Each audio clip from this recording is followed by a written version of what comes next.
¿Alguna vez has escuchado hablar de los orichas Oke y Oke?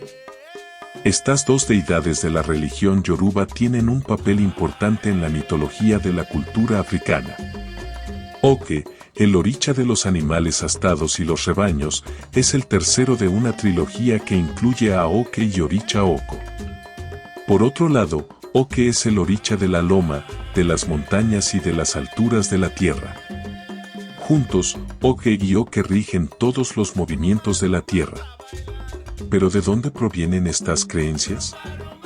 En este podcast exploraremos más sobre la historia y la importancia de Oke y Oke en la cultura yoruba. Pero antes de comenzar, quiero invitarte a suscribirte a nuestro canal de podcast en YouTube Mundo Yoruba para que no te pierdas nuestros próximos episodios, donde hablaremos de temas interesantes relacionados con la cultura y las religiones afrocubanas. Si tienes alguna pregunta o sugerencia, déjalo en la sección de comentarios.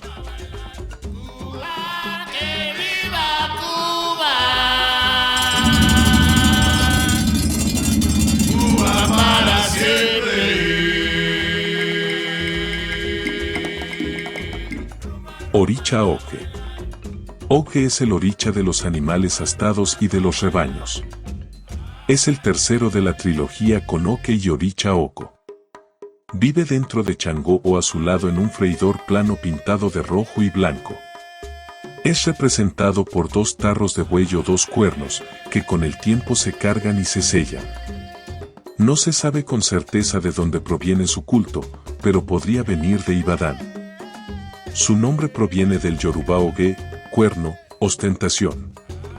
En la antigüedad su fundamento se entregaba con un solo cuerno, unas otás, caracoles y otros atributos.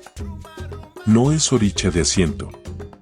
Se le dedica un solo baile aunque no monta, se le baila colocando los dedos índices en la cabeza a modo de astas.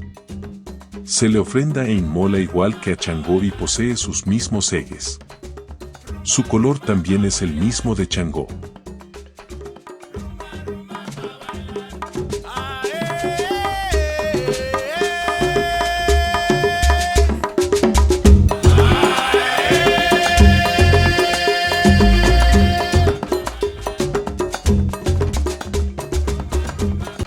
Oricha Oke. Oke es el oricha de la loma, de las montañas y de las alturas o elevaciones de la tierra. Representa la perfección del estado primordial del hombre que nace de Olodumare y retorna a él. Es simbolismo de los misterios de Olofi y la firmeza de la madre tierra. Con su otá, se machacan las hierbas del machuquillo o haché del oricha y cualquier tipo de polvos. Su culto proviene de Abio Okute e Ibadan, donde se le adoraba en el piso cubierto con una jícara pintada de blanco, con un orificio en su parte superior por donde se le inmolaban los animales. Esta jícara solo se destapa para utilizar a Oke. Como guardián de Ibadan en la guerra con Ife se refugió en la montaña de Ochunta. Su nombre proviene del yoruba Okeye, altura, elevación, grandeza. Forma una importante trilogía con Oke y Oricha Oko, con quienes rigen todos los movimientos de la tierra. Hermano de Ochosi e Inle, pero inseparable de Obatalá.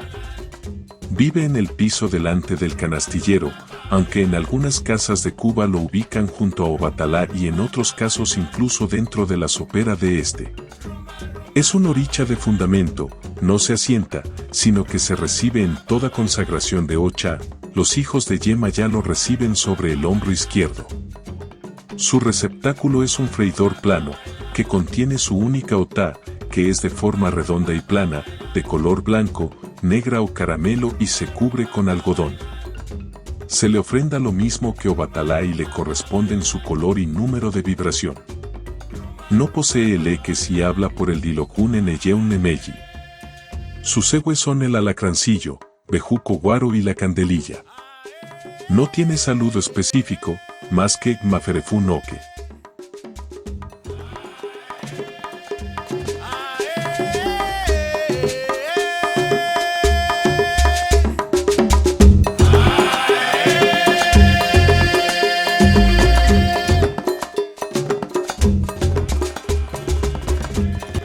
Si te ha gustado este episodio y quieres apoyar nuestro trabajo, no olvides darle me gusta a este podcast y compartir con tus amigos y conocidos interesados en la espiritualidad y los cultos afrocubanos. Además, no te olvides de suscribirte al canal para no perderte ningún episodio. Déjanos tus comentarios y sugerencias para futuros temas en la sección de comentarios o en nuestras redes sociales. Nos vemos en el próximo episodio.